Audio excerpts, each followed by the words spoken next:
get started. My name is Jonathan. I work in Kevin. I'm responsible for the firmware architecture and the development. So Kevin has been working on Arm64 server SoC. So here I want to share with the industry about what we learned, the experience, lessons we learned, and the experience we have. So we will go through the overview and what are the solutions that our customers ask us to have, and the building blocks for the RAS solutions, and some reflections about current status and future directions, things like that. So RAS, what is RAS? So it's reliability, availability, and serviceability. If you do it right, then you have a green path to mass adoption in the data center. Otherwise, you have to be like this guy. That you deploy something, then you have endless trouble. So here is what. So this presentation is built on previous stepping stones. Same time last year in San Francisco, Fu Wei from Linaro gave a talk on RAS on Arm64. The focus was on operating system, the kernel, and ACPI. So here was the agenda, right? It talks about the history of x86 and overview of RAS functions. It also talks about in order for the SoC design, you need to have the gig there, and you need to have RAS extension support, and also the trusted zone and the trust zone extension. It also talks about SDEI and ACPI at that time 2.6 started to support API for ARM. Talk about especially Jihad v2 was added by ARM community. Talk about the software components for RAS, especially BERT and hash table. Those are all ACPI tables. Then in the fall, Fu gave another presentation that was San Francisco. The other one was not San Francisco. The other one was in Europe. So that was a typo.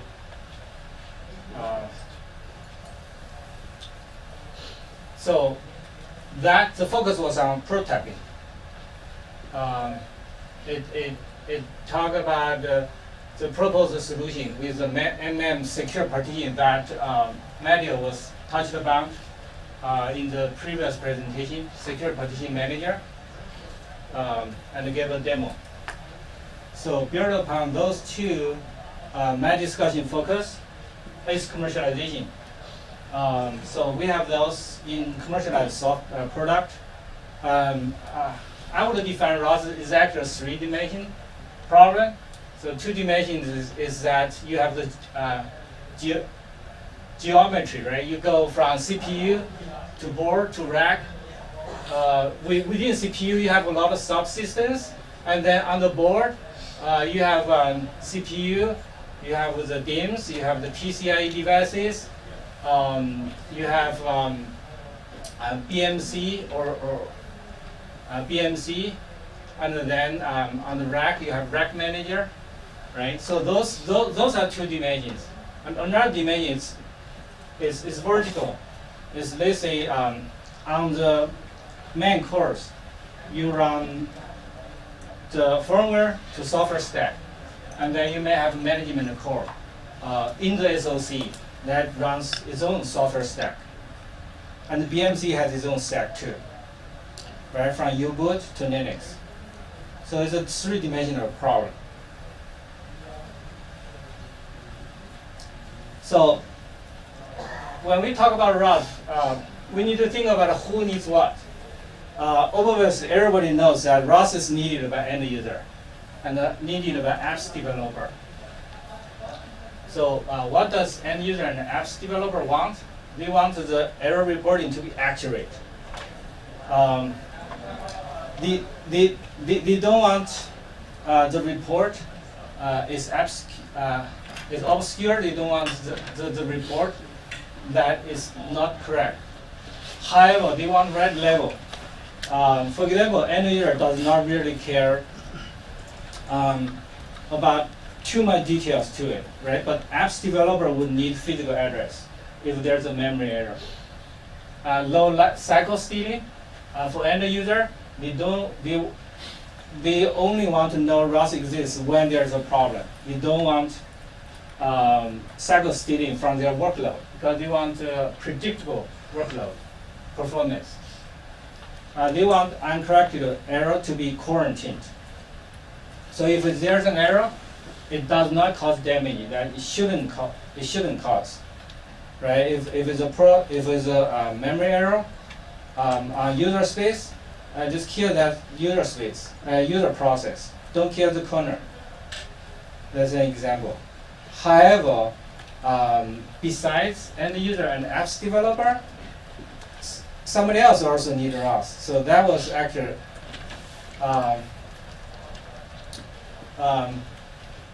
like data center admin needs it too, right? Data center admin. One thing that's different from normal user is they want unified error handling policy. So in the data center, you run hundreds and thousands of servers, runs different architectures, right? They all should have similar or same error handling policy. And it needs to work seamlessly with the data center's existing infrastructure, like rack data center management software. The error reporting needs to be actionable to the data center admin, actionable for the people who goes into the data center in a very noisy data center room. They still don't make any mistake. Now, RAS is also needed by platform vendor. Why? Because you need to validate the platform design and manufacturing process through production software stack. So, for example, you can when you design the DIN slot and it's connecting to the DMC to the DIN memory controller. You can run diag tools. You can look at the diagrams, right? But that's not enough. You have to validate it through production software stack. You have to validate it in OS because only in OS you can access all the hardware threads, access all the DIMMs. So you have to validate through the OS memory test tool. You need to run 24 hours, and you don't see any CE. So those are the requirements from our customers. So if you don't have RAS, then it's impossible to do that kind of validation. For example, PCIe tuning issue. So same thing, you have to go through thousands of reboots, and the PCIe has to come up at let's say Gen 3 all the time. Right? You cannot have a single glitch. Now, SoC vendor also needs it. So I'm a SoC designer. I need a RAS. Why? Because I also need to validate through the production software stack. The validation tool, diag tool, does not really exercise the SoC enough as a production software. The subsystem design and programming issues. If you don't run the production software in the early engineering cycle, it make it unmasked. And after commercialization, in order to support cost-effective support process, if you don't have a good RAS solution, then a problem root cause can take a long time. right? You end up with a happy customer. And you would rely on hardware debugger, which would be expensive, and also sometimes it's not possible. Because let's say if a problem only happens on one of the 1,000 machines, then how can you use hardware debugger? You don't know this problem would happen on which machine, on which board. So let's go to the second section, which is talk about the solutions. Look at the data center. There are so many green lights, right? You don't want to see a red light somewhere. Okay, early boot time, error notification. So postcode. Let's say you boot. You after your boot run your boot run cannot even detect your firmware because the flash drive has some issues. Then you need to use postcode. At that time, right, your software are not up at all. So it's early boot time. You need to use postcode, and then it shows on the LEDs on the board that people can look at the LED and say, oh, this is my LED status. Now the boot is stuck. Now you know why the boot halted.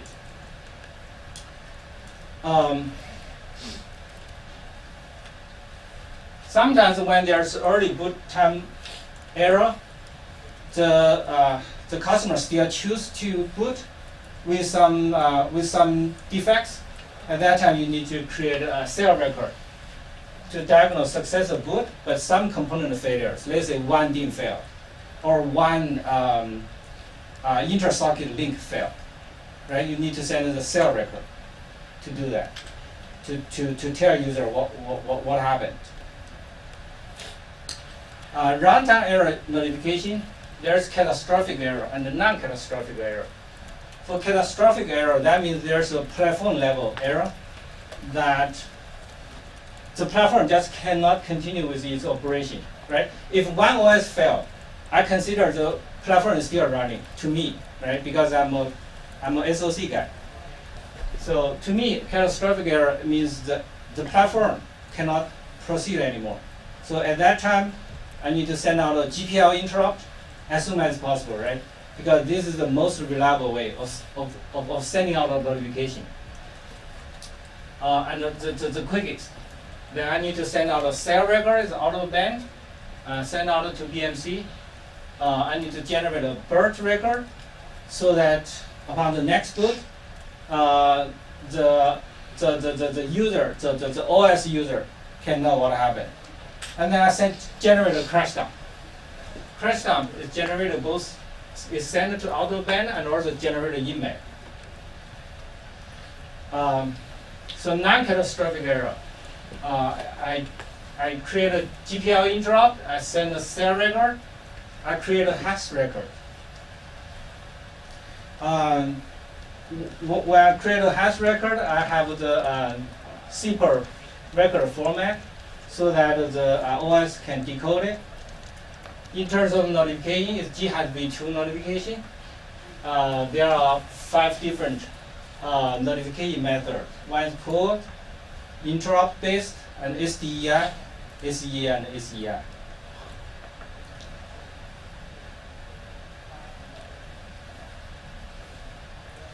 So, DRAM error handling. The boot time issues. The reasons of the boot time issues regarding DRAM could be DIMM training failure or SPD access failure. So accuracy bus is back, right, for some reason. Responses. Different people, different customer would have different responses. Some customer would say, as soon as there is one DIMM failed, I don't want the board to boot. I need to know right away. Or some customers say, I want to continue to boot, but send me a cell record. Runtime problems with DIMM. One is correctable error, so it gets corrected by the hardware because it's a single bit error.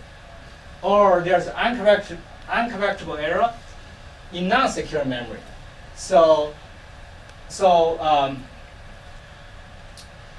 One type is recoverable. So let's say you have this error, it's the OS doing some prefetch of the memory. right? And that error doesn't, the data is not really needed in anything, so it can be ignored. So it's recoverable, or it's unrecoverable in non-OS critical region. It's a user process, so I just need to kill the user process, or I just kill one VM, right? Or it could be unrecoverable in the OS critical region. This time, the OS needs to be killed, or the hypervisor needs to be killed. Another type of error is uncompatible error in secure memory. In this case, ATF, the ARM trusted firmware cannot continue. So this is a catastrophic error.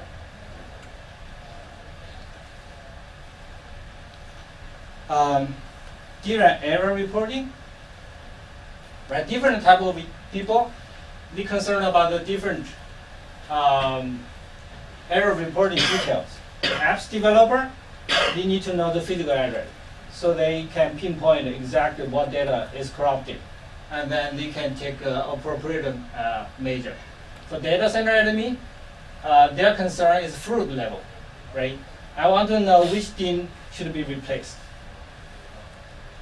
For platform vendor, they need to know the DRAM address,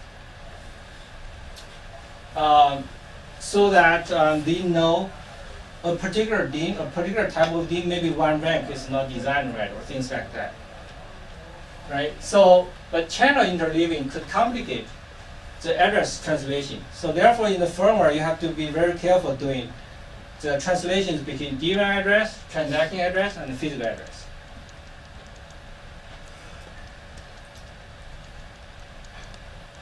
Memory scrubbing. DRAM memory scrubbing prevents future error from happening. So there are several types of scrubbing. You do firmware initiated on-demand scrubbing. That normally happens when a memory error happened. Let's say when a CE happened or a UE happened, right? A platform could have a policy to initiate scrubbing right away on the cache line. Or firmware initiated interval-based scrubbing as defined by user. I could say, I want to scrub this DIMM every night when the usage is low. Or it can be done through OS. OS can initiate on-demand scrubbing. The mechanism is that the platform will expose scrubbing support through the ACPI RAS-F table. And then the OS would use the RAS-F table to set up, start, or stop scrubbing. So OS sets it up first, and then when OS gets a notification from firmware that there's an uncompatible error, then it starts scrubbing. How it works that out is communicated to the OS through the RAS-F PCC channel. PCIe error handling. So right now in the OS,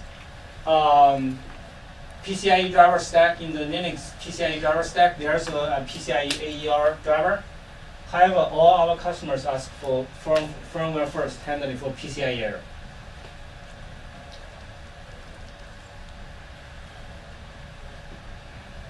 So PCIe AER spec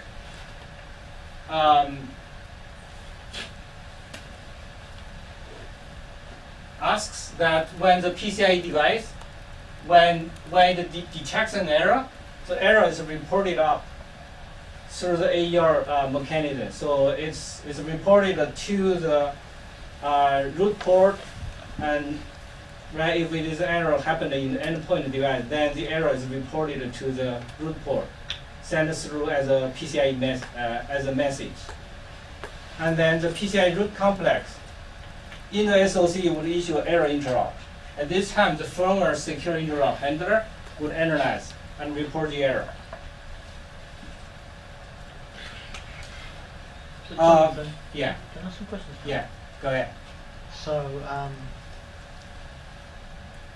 for the error interrupt that you get from the root complex, is there any standardization as to what that should be? Because if it was MSI, That's a very good question. then, it's not going to work on. Right. And the other question relatedly is, what does the error handler need to look at and examine? Because if you have to look at bar space, for example, then it gets really horrible from a security point of view, and also from a synchronization point of view, because another CPU could be looking at bar space, and the CPU is not in the firmware. Okay.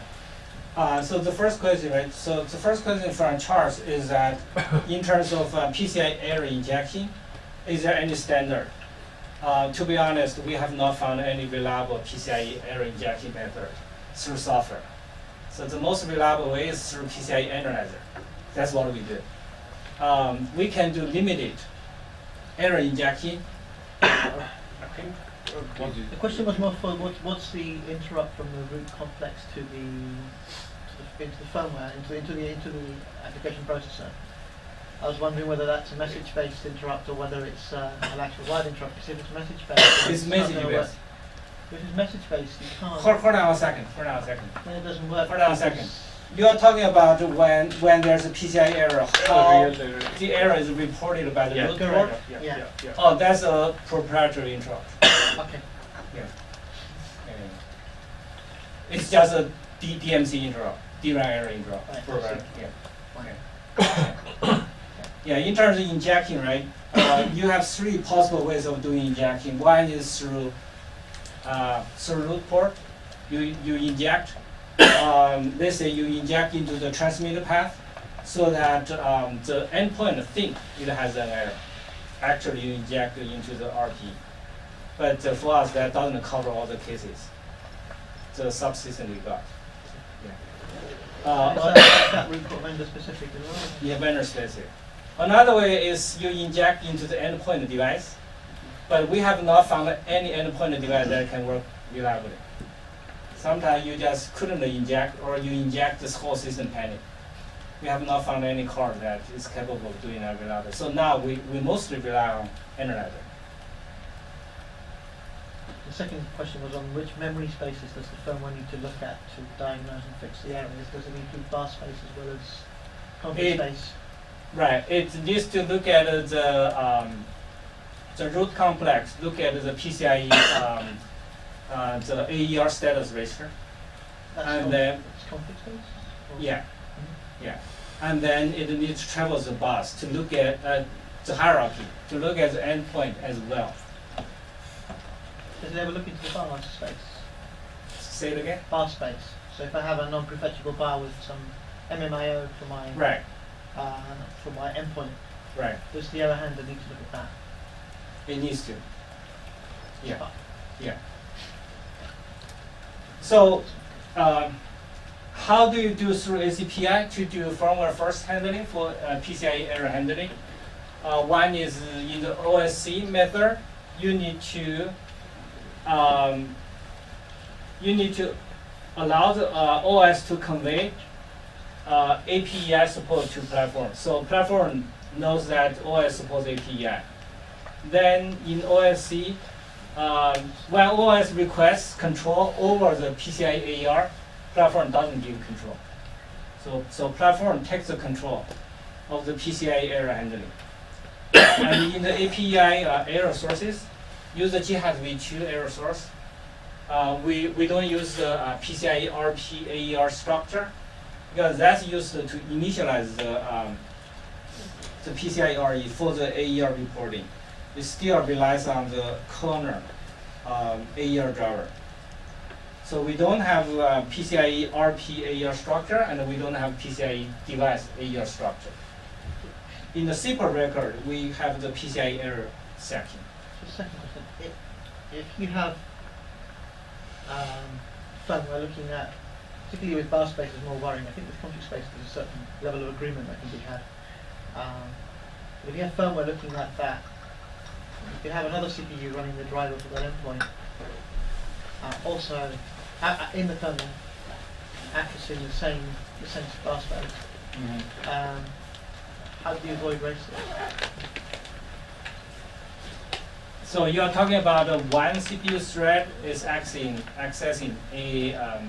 let's say a endpoint device, and then at this time there is a error interrupt happen.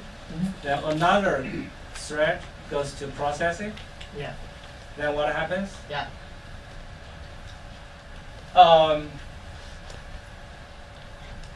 That would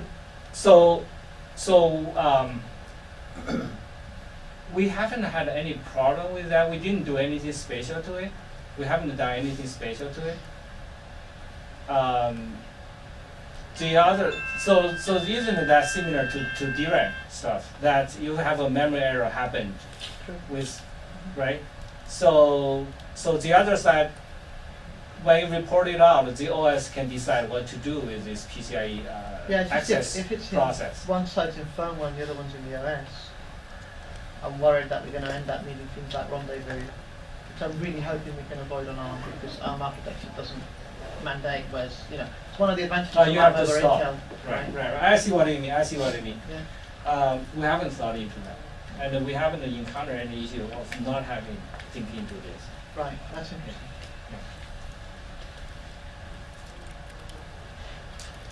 Cell record sample. So when error happened, we actually generated multiple cell records.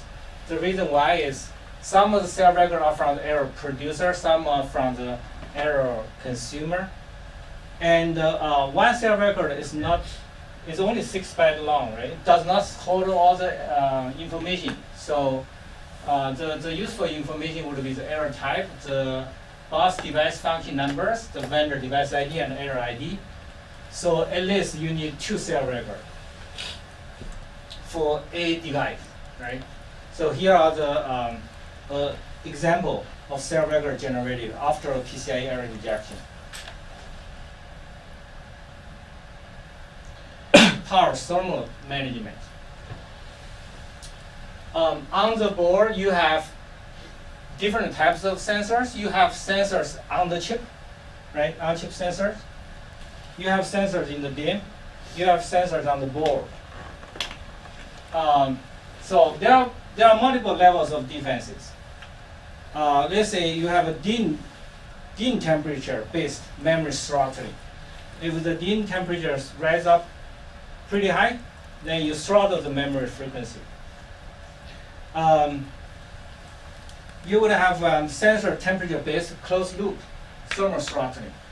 Basically, you monitor the thermal condition of the platform sensors, and you throttle down to control the thermal, and then when the thermal down to a certain point, you throttle up.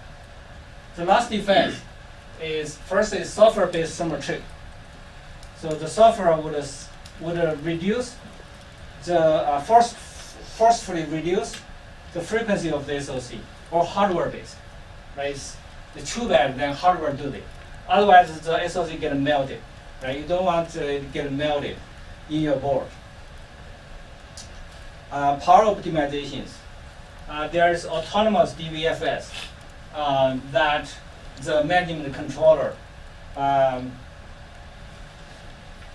controls the frequency and the voltage, and the management controller could work with the OS to do turbo mode and CPPC to achieve optimal performance and the power balance. Catastrophic error. So to detect catastrophic errors, there are 4 different types.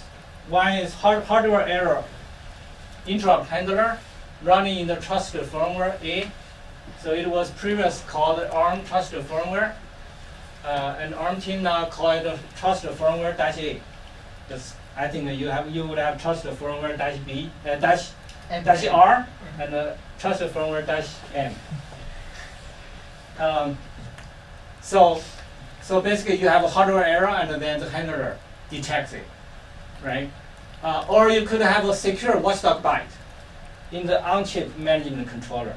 So that's defined by this kind of hardware provision is defined by SPSA. The watchdog signal 0 of secure watchdog is routed as SPI to gig. So it's handled by ATF. Watchdog signal 1 routed to the platform. For example, on-chip management controller. So when the watchdog bites, the on-chip management controller knows that trusted firmware A is in deep trouble. Or BMC could detect heartbeat stopped from the on-chip management controller, because on-chip management controller does not have the watchdog mechanism, not necessarily. If it doesn't, then you need to have a heartbeat mechanism. Another type is OS initiated. So there's a PDTT table that was defined, I think in September of last year, getting into the HPS spec. So when the OS crashes, it can optionally inform the platform through PDTT mechanism. Basically, when this happens, platform knows that I need to generate a crash dump.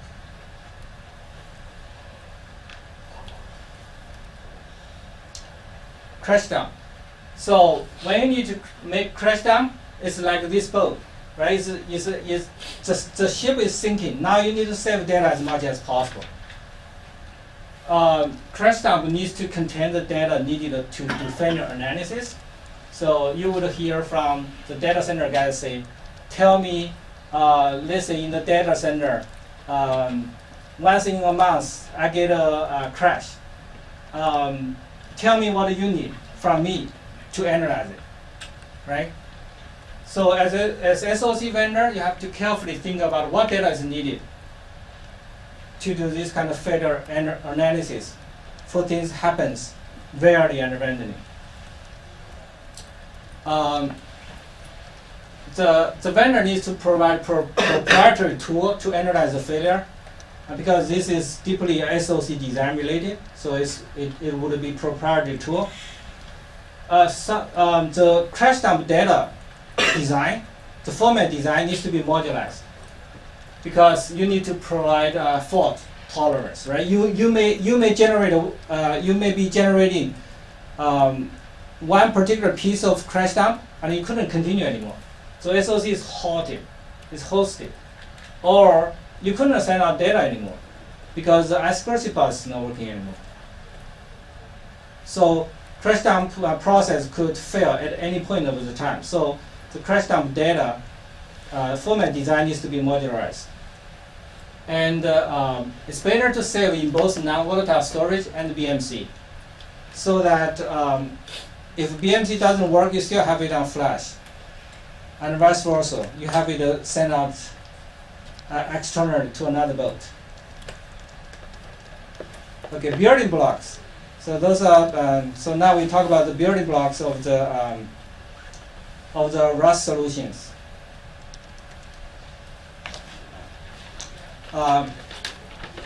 Early boot time considerations.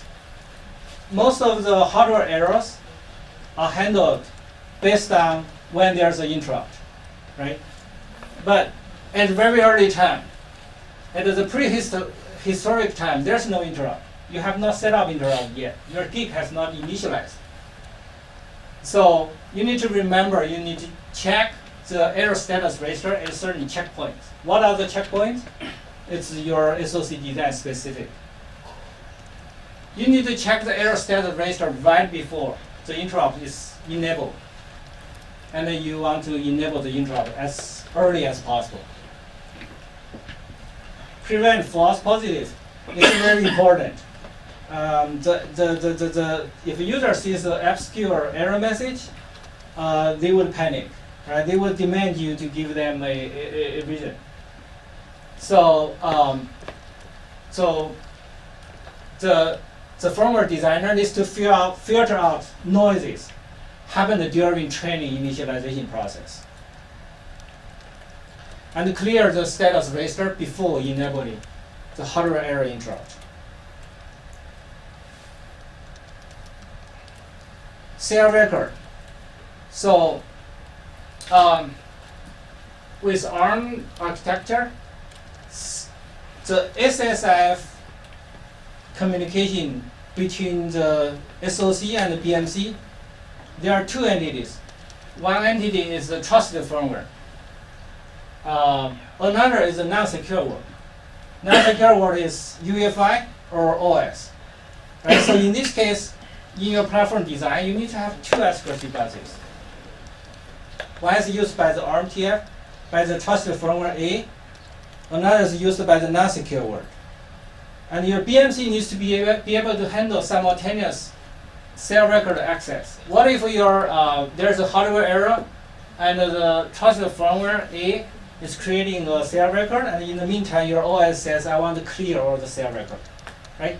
So BMC cannot panic. Needs to handle this. So those are the existing BMCs doesn't have. They have to do design change to cope with this kind of situation. Configuration. You don't want to create a specialized firmware for each and every customer. And every customer has different requirements. Like some of the customer want boot to be hot when there's a single DIMM training failure. Some people want to continue. Let's say those are the configurations in the early bootloader. That's even before trusted firmware A. With trusted firmware A, there are also configurations like for the memory C threshold. User needs to be able to define the length of the sliding window and the threshold value.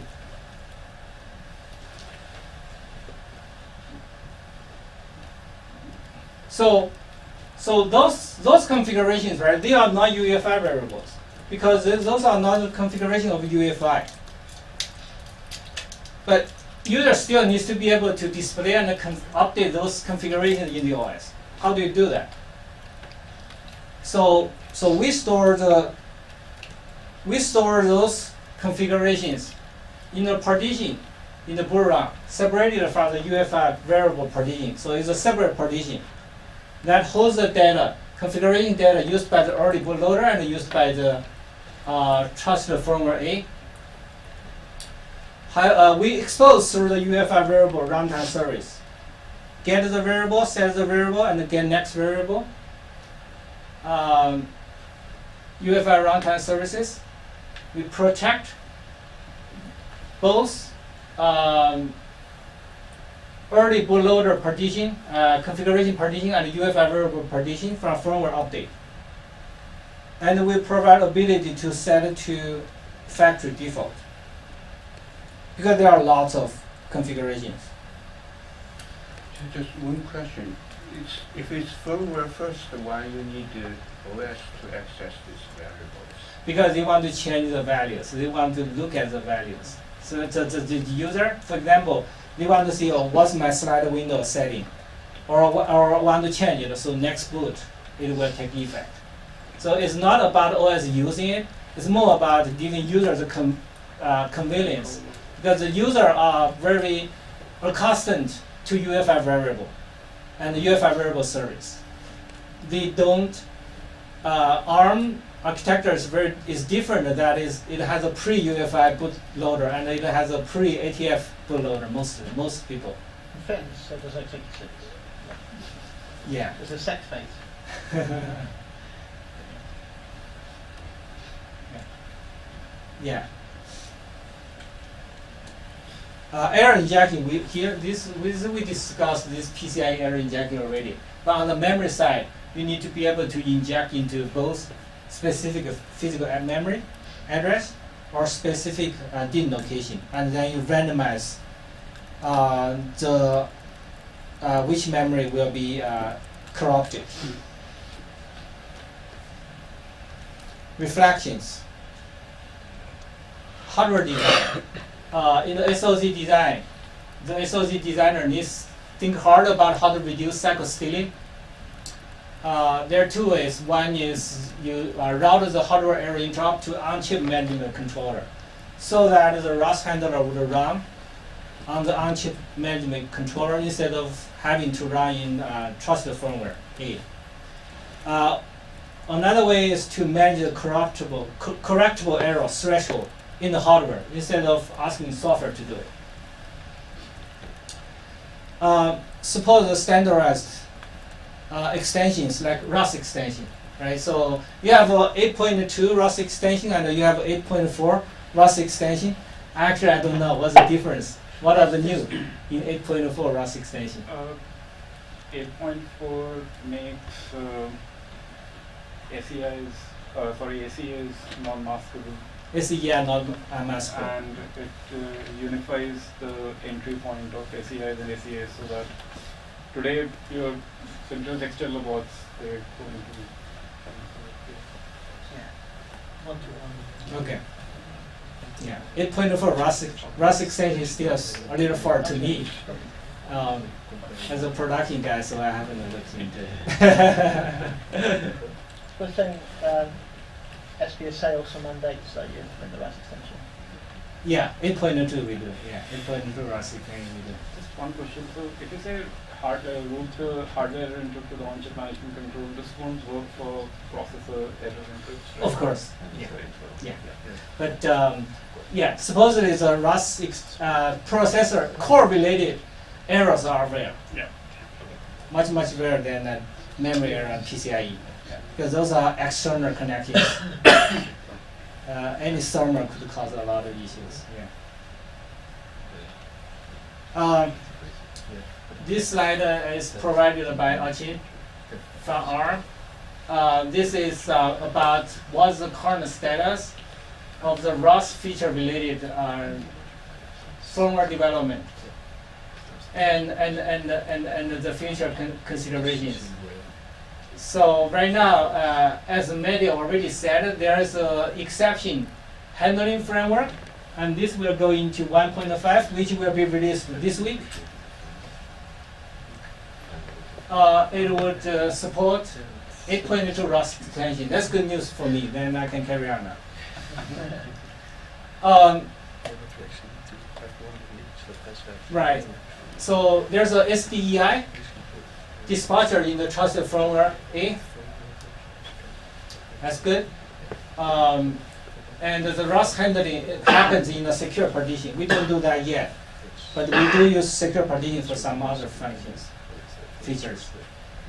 So DRAM error handling, the prototype in SGI 575, we commercialized it. Kernel RAS features, memory failure handling merge. Prior to this, the kernel would just panic. Right now, it actually analyzes what kind of failure it is to not panic easily. All the API notifications, previously I said there are 5, right? One is pulled, another is interrupt based, and then SEA, SEI, and SDEI. So SEA, SEI, SDEI, the support in kernel was added not long ago.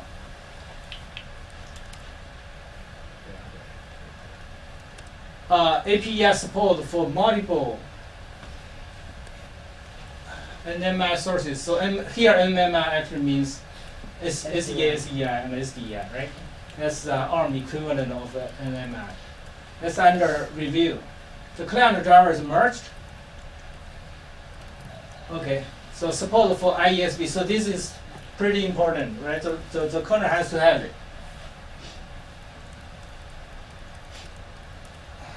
So those things says merged. That's merged into 4.15.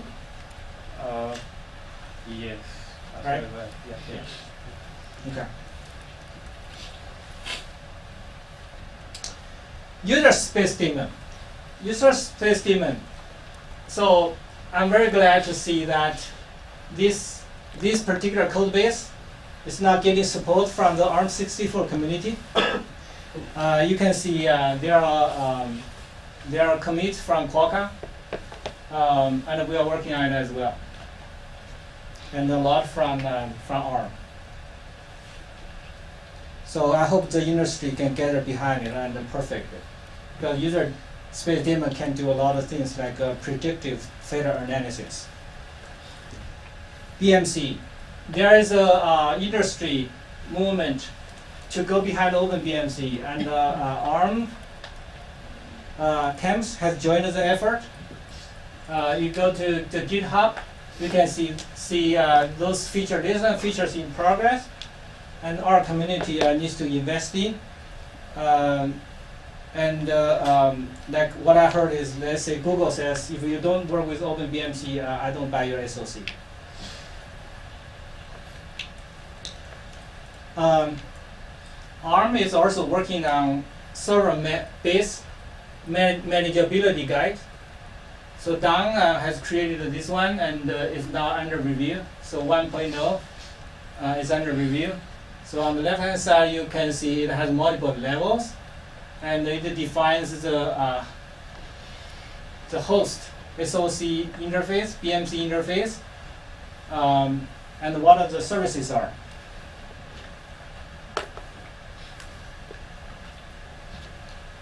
So firmware first versus kernel first. In general, firmware first is asked by server industry. However, I just heard that kernel first is also desired by some products. So Charles is heading the effort, and he created an ACPI table proposal. Actually, I just asked Action to do it, but Action did it. Okay. So let's all spend some time to look at and give feedback to our team. Challenges. New hardware technologies keep coming up. NVIDIA. So the ACPI NVIDIA sub team is very active. They are working on a number of proposals that specifically for the RAS handling of NVIDIA. NVIDIA gets more and more complex, and the size gets bigger and bigger, and it also supports not just persistent memory, but also block device. So NVIDIA is a challenging area for us now, for me. New DIMM technologies coming up, DDR5, a new bus technology is also coming up. It's getting faster, bigger, and more room for error. So we need to points to deal with those. PCIe 5, C6, and Gen Z. SoC complexities. So in our case, we have SoC instead of chipset. So the whole hardware architecture and the software architecture, they are all different. There's SoC interconnects between two sockets. There's high-speed links going in between. Right? That's a problem area to deal with. Well, SoC has large numbers of cores, big size of cache, and fast-speed buses. That makes the RAS extension important. And there are so many on-chip controllers, PCIe, SATA, USB. They all could have errors. This is the last slide. So, any questions?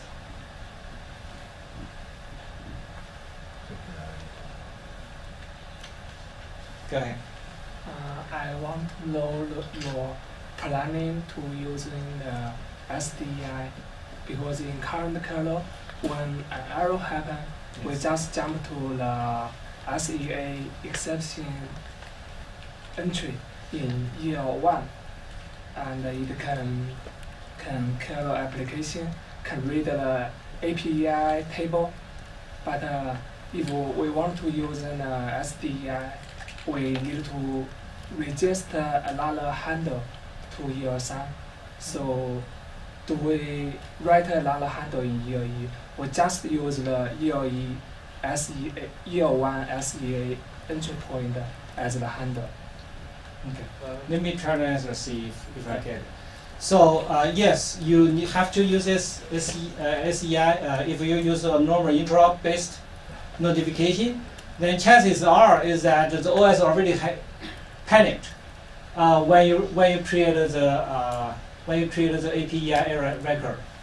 So you write the data into the memory, but the user doesn't see. So let's say there's a memory error happened, you see the OS already panicked, but you don't see the error message get printed out in the D message. So you have to use SDI. right? Now back to your question. Then in the SDI, so OS registers was the interrupt handler, and then the interrupt handler can do things accordingly, such as print out where the error is. But you do need a handler specific for SDI. Yes, SDI error handler. You need to write it and register it. Yeah, go ahead.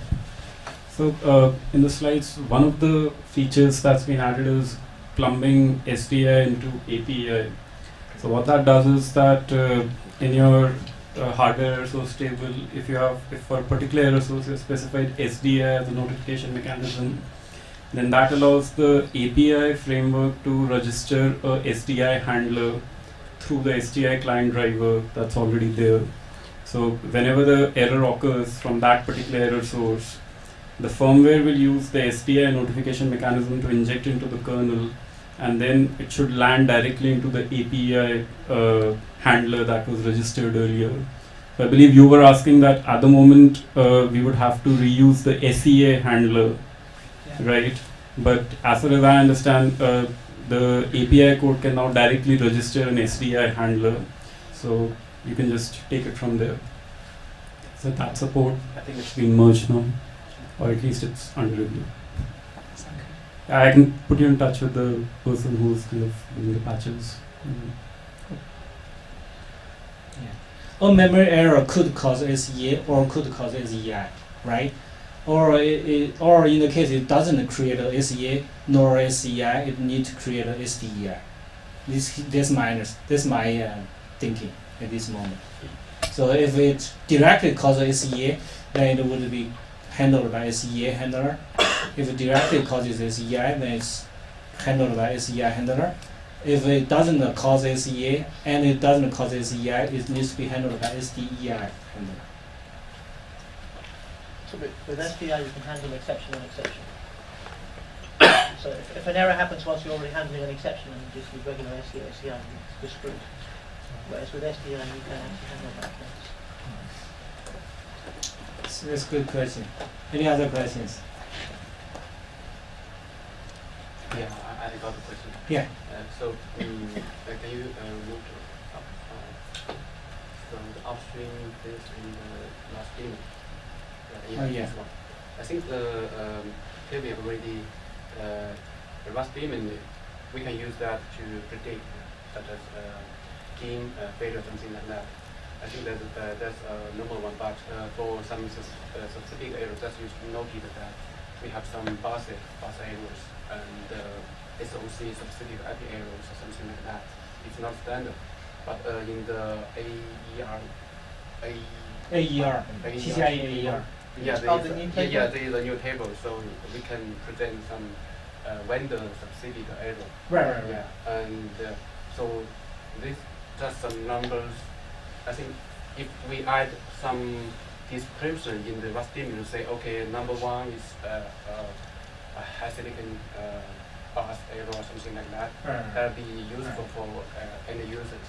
Okay. Yeah, but what I'm asking that we need to consider Windows as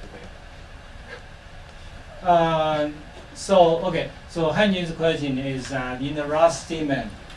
So she has two questions. One is in the RAS statement, how to handle SOC specific error. Yeah. So vendor proprietary error. In the UEFI spec, right, UEFI Appendix N for the SIPA record, it does allow SOC vendor to have their own GUID for their own proprietary error record. So basically, I think each SOC vendor needs to add a plugin or extend RAS daemon to handle their proprietary errors. So second question is, what about Windows? So that's up to Redmond, right? If we get a Linux working, then we will get Windows working. There was another comment that we are doing an HCPI table for kernel first handling. Yeah. And if you follow the ARM RAS architecture, although a RAS node can be vendor specific in terms of quite a lot of its content, not all of the content we have. I'll just be very loud. Can use this example. Yeah, so in the new ACPI table, we're catering for the ARM RAS architecture. Part of the reason why they have the whole firmware first is because in ARM v8.0 there was no RAS architecture, right? To be completely clear. So everybody had to implement their own thing, right? Obviously some things like PCIe come with their own RAS architecture as well, but from a CPU architecture point of view and system IP architecture point of view, there was nothing. Now with 8.2 there is a RAS architecture, and so we added the kernel first handling through the ACPI table. And the point is that in the ACPI table, even for vendor specific stuff, there is some generics, and so you could extend the RAS even to cover those. I think that's what you were trying to say. Okay. Good. Good question. Any other question? Thanks everyone. Have a good day.